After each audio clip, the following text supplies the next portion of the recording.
Welcome back to the Rebel's Edge. Today, Pete and I discuss exactly what's going on with Iran. And it may surprise you, but they want more of what they had before, not less. And they're about to get it. We'll discuss on today's Rebel's Edge.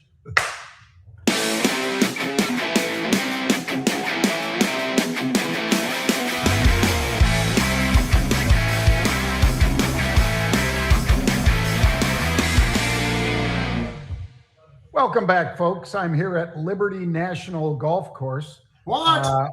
Yep, exactly right, Pete. Where was my invite? He was supposed to be here, folks, but he couldn't make it. It is the Velocity Clearing annual event, the 5th annual event, Pete. And we'll see exactly how many I can keep in the fairway today.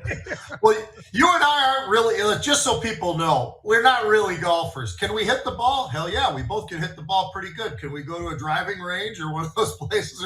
Heck yeah, we can have a lot of fun. But playing real golf, it's more about a cigar, maybe a drink, and driving around and just seeing how well that slice or hook is going.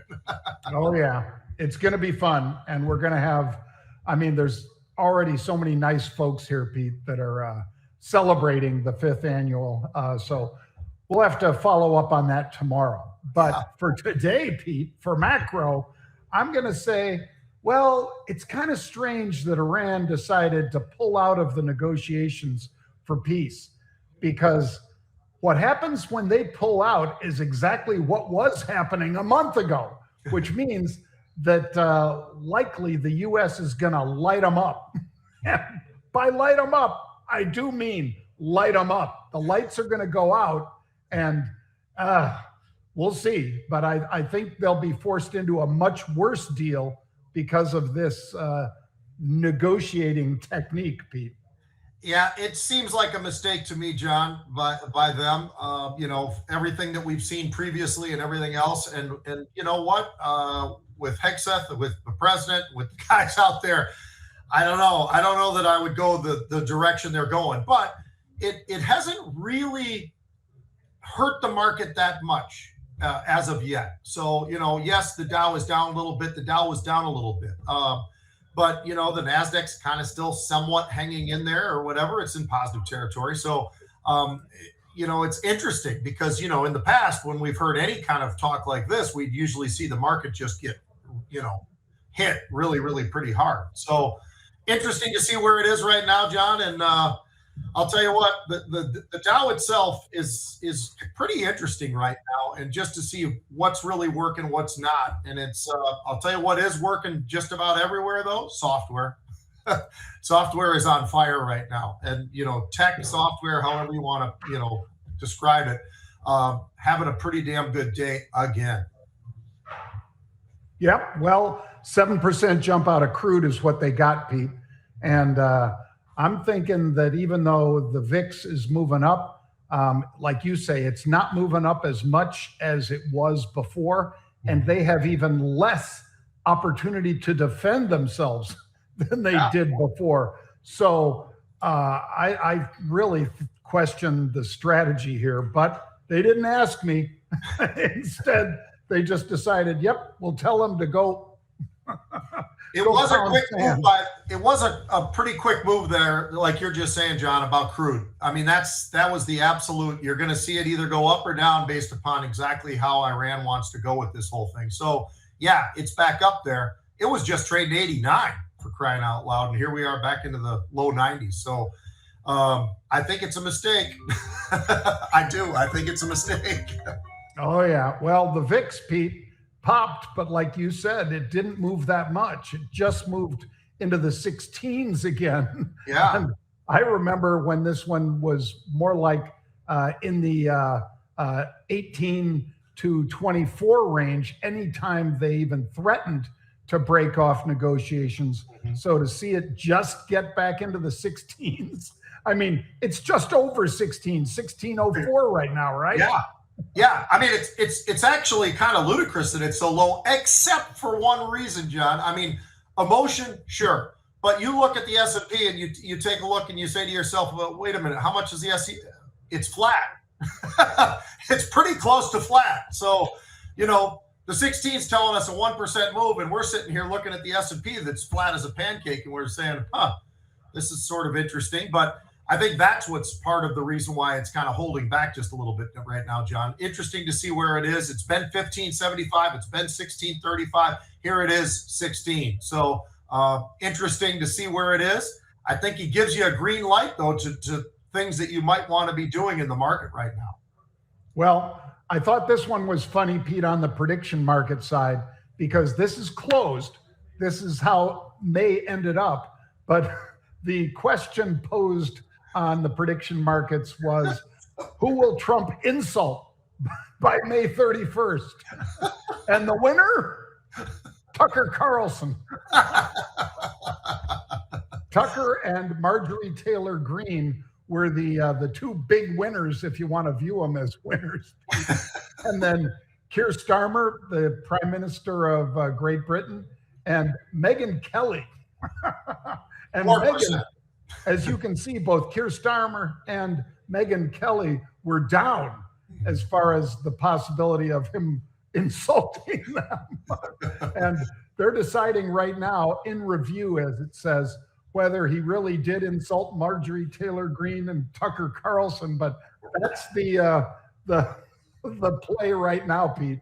Which one of those two he insulted that gets to win this ignominious award? To win. To win, exactly.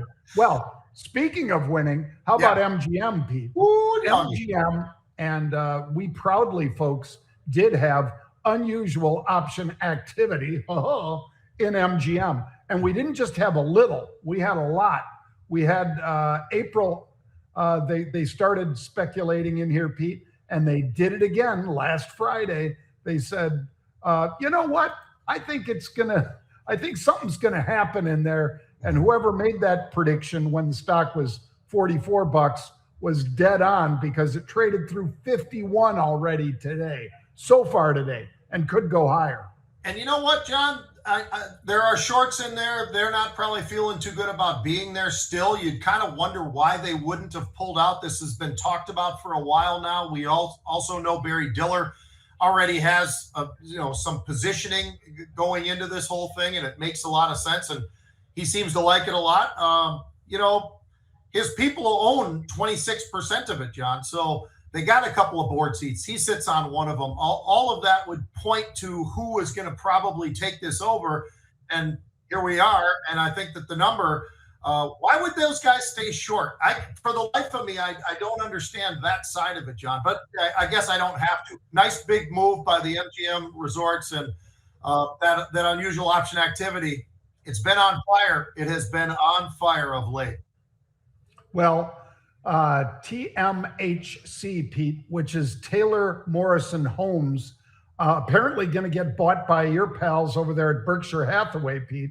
They're going to acquire the home builder in an all-cash deal valued at about $8.5 billion. That's $8.5 billion with a B. And these guys are a big home builder. And Buffett, Pete, has been a prefab home buyer and a buyer also of some of the home builders for years and years. But this is no longer a Warren Buffett call. This is the new CEO that decided he was going to push into the same more or less area that Warren has traveled in before, Pete. So there it is, $8.5 billion enterprise value, 350 national communities. I mean, this is a big deal. Yeah. 24% move, the stock premium there, John. It like you said, I think this tells us a little bit more about what it looks like in Berkshire Hathaway, that it hasn't changed all that much. And I think that's probably a very good thing, because we all know how good Buffett's has been over all these years. And a guy that, was critical of options, but trades them and is maybe the biggest in the world trading them. So we got to kind of like him about that, right, John? I mean, that's the positioning. That's how you get into a stock without having to give all the information out of what you're doing. So, smart guy who's been able to be a smart person for a long time. And it looks like this follow-up CEO, I mean, there's nothing else to say other than the fact that it's interesting that they went right back to housing. And you know what? Given what's going on, if we see any big positives into the future and we start seeing some of those rates coming down, this will be looked upon as a very, very good move, I would say. All $8.5 billion of it.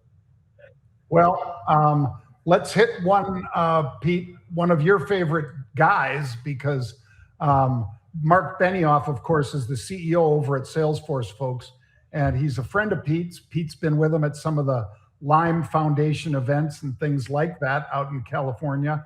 And it's interesting, Pete, that he's kind of been moving the needle more and more away from the crazies on the one side of the Democrat Party. He's definitely more in the middle now, but this isn't about that. This is about Salesforce basically announcing plans to invest $2 billion in France through 2030, including the launch of a new AI hub in Paris. Yeah. So he's really pushing into the education side in a big way. And this is something that caused the stock to move 4%, 5%. At mid-session now, Pete, it's up double digits. Nice. When a stock like that is up double digits, that's pretty daggone impressive. It's a monster company, obviously, and it started off, like you said, John, up about 5%, $2 billion up through 2030. There's just the other side of it too, John, is they just gave us what their earnings were, and they were absolutely unbelievable. They crushed it on the earnings. They beat on the revenue, up 13%. So they are doing everything right now. And one of the things that they're, I guess, looking forward to doing even more so is this whole innovation of AI, the workforce, and stretching globally. They have a presence, obviously, already. But I think that's exactly the target that they're going for, because they were doing fantastic here in the United States. They're doing really, really well globally. And this is just one more step that they're going to have that much more exposure, and obviously getting over into Europe with this move with France. It's unbelievable. I think the guy just continues to do the right things at the right times, and that's why the stock is moving the way it is. Well, let's wind it up, Pete, with the big deal in software stocks, because tech software sector, everybody, including, Michael Lewis, seems to want to give these guys crap. They seem to want to say, oh, it's all done. That's as good as it could possibly be. Well, seems they're not real right. And it's always important to be right, especially when you're betting on something that is in as much demand as these software stocks actually still are. Mm-hmm. So it's up about 5.5% today, Pete. Did we have unusual activity in here? Yes, we did. Once again, I mean, look at that graphic there, folks, as it jumps from, $93 a share up to 107. Not in a single session, but that's a big jump. And today, like I say, another 5% to the upside, Pete. And they were buying calls in here. You see the 5,500 July 110 calls when the stock was 100. Well, stock moves up through 104 and even higher today. Well, one of the stocks, John, that's in this ETF is Palantir, that hasn't been doing so well. Like I said, hasn't. But all of a sudden, they're starting to do pretty well. They've had some unusual option activity. And, between them and all the activity that you and I have been seeing, John, in Microsoft, I mean, you put all that together, IGV has some legs. So the people who, I guess, feel like, well, this is over, I think that they're making a big mistake. And that's what the options market has been telling us. And, this rotation with AI and everything else, the optimism that's there, I can't say enough how much I think the IGV has plenty of room still to the upside, despite the fact that it's making a pretty nice move. I think this thing really has a lot further to go than meets the eye. And you look at a stock, Pete, like ServiceNow, it's up almost 11% today. And it is one of those stocks that happens to be in the IGV. Yep. And the company's AI platform, apparently in bigger demand than people at first suspected, Pete. And for that reason. And I'd watch Palo Alto Networks this week, Pete, because they have earnings coming out. That'd be one more to keep on your watch list, I think. Yeah. All right, let's take a look at the video for today, Pete. I know you're going to like this one because it's one of your favorite players, Mr. Wemby. It is. It's one of your faves. I like them, but these guys are way in front of their skis, John, and you and I both know that. But yeah, let's take a little video. He deserves credit. They've done a great job. Yep. What's hilarious? People already think Wemby is better than Michael Jordan and LeBron. I'm an MJ guy. Have been my whole life. He just needs to cut out the LeBron part of that. What we're witnessing is not normal. Wemby is 22 years old and just punched his ticket to the NBA Finals. The kid is an alien. Through his first 175 games, this man already has more points than Larry Bird, more rebounds than Charles Barkley, more blocks than Hakeem Olajuwon, more steals than Kobe Bryant, and more three-pointers than Stephen Curry. Think about that. He's the only player in NBA history to average 3 blocks and 3 threes in the same season. That combination literally did not exist before him. His impact on a game is nothing like we've seen before. He's 22. If he wins a ring against the Knicks and stays healthy for the next 10 to 12 years, we're not having a GOAT debate anymore. It's over. I love MJ. I love LeBron. But I've never seen anything like this. Nobody has. Tell me I'm wrong in the comments. Peace. You know what's hilarious? You know what is hilarious is that he basically made the case for why he's wrong too. Right. Because he said, and that's a big if he plays for 10 or 12 years. I mean, just because you're blocking 3 shots, Pete, and doing all the jams and everything else he does, doesn't mean that you've got a single ring. He doesn't. No. He could win one this year. We'll see. The Knicks will have something to say about that. But, this will be interesting to see all the people jumping on the Wemby bandwagon that he's the GOAT, because he ain't the GOAT yet. So far, 0 rings, and that's a big part of being the GOAT.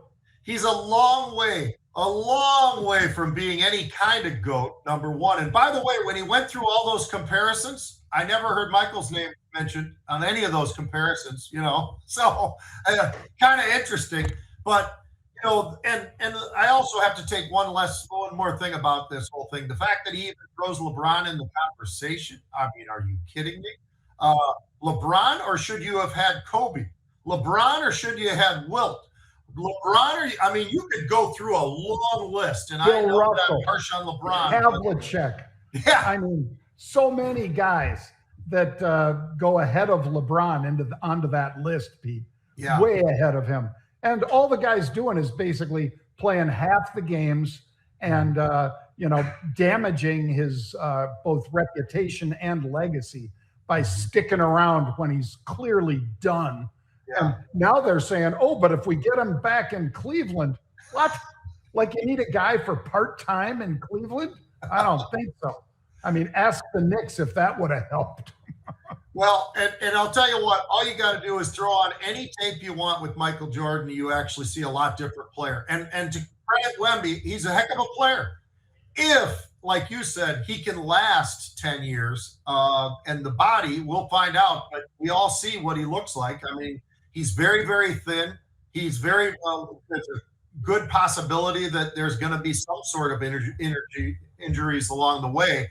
I mean, I don't know. But anyway, it's kind of funny to me when we hear this kind of thing, John, and somebody spouts off about it, and it's like, oh, okay. You're already. Yeah, hold on. Not that fast. Yeah. All right. So the next one, how about we go to this one? NCAA college sports. You know who's back, John? The Pac-10 is back, baby. It's great because they actually officially are the Pac-10. Now, here's the interesting thing, and I didn't know a lot of this, so I gotta go back and take a look at this, John. But they go back 110 years with the Pac something. They were the Pac-8. They've been the Pac-10. They've been the Pac-12. And they had the universities and the Pacific Coast colleges and conference, rather. But here's some of the group that used to be there. Cal, Stanford, SC, UCLA, Montana, Idaho, Arizona, Arizona State, Colorado, Utah, Washington, and Oregon. Those were all different schools that were at some point in time a part of the Pac, whatever they were. But now they're the Pac-10 of 2026. And you and I have talked about this long ago. I think it's pretty classic that basically every team or school is a state. It's Oregon State, Washington State, Boise State, Colorado State, Fresno State, San Diego State, Texas State, and Utah State. That's who they are. They're going to play 7 games against one another, and then they've got 4 non-conference games. That's how they're going to finagle this whole thing. But I just think, in some ways, I feel like Oregon State and Washington State ought to give credit to the idea that they have pushed so hard to get this thing going, to figure out what they could do with this conference, because they could have scrambled like everybody else. But I think it's pretty cool to still have them. And you know what? Well, it'll be interesting to see, because there are some very, very good football schools there that people probably don't know enough about, and some really talented athletes, because there's so many more athletes now that are talented. I think this could be pretty cool, and I think there's a possibility that maybe not this year, probably, but at some point, maybe they get somebody into the playoff. And I think that would be pretty cool. Playoffs? Still one of the great lines of all time. One of the great comebacks. Well, what about the playoffs, sir? Playoffs? Playoffs. He was just the best.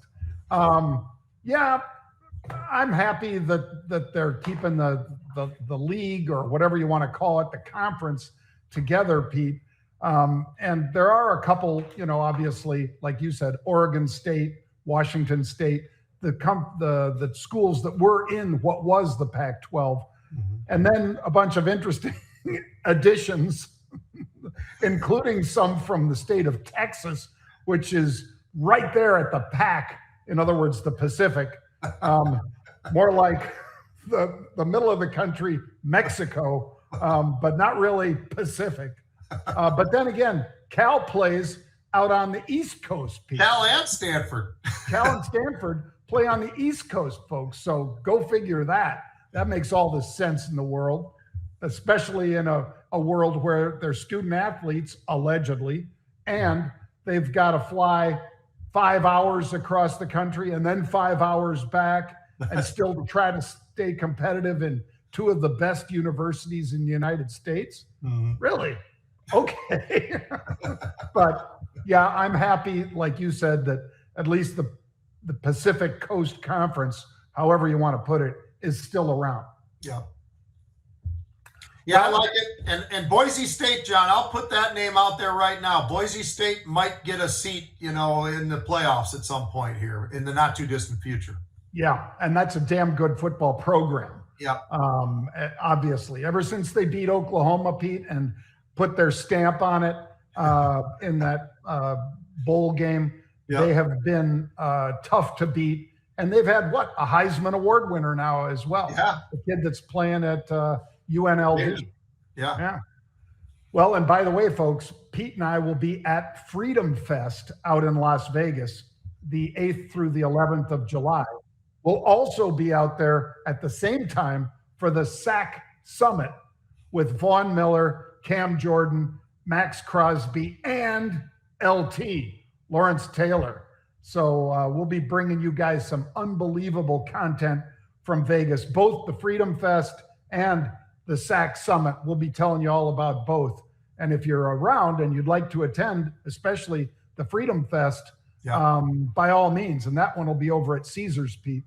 But we look forward to being back with you tomorrow at what time, Pete? 1 p.m. Eastern time, John. We're going to be here ready to rock and roll. See you then, folks.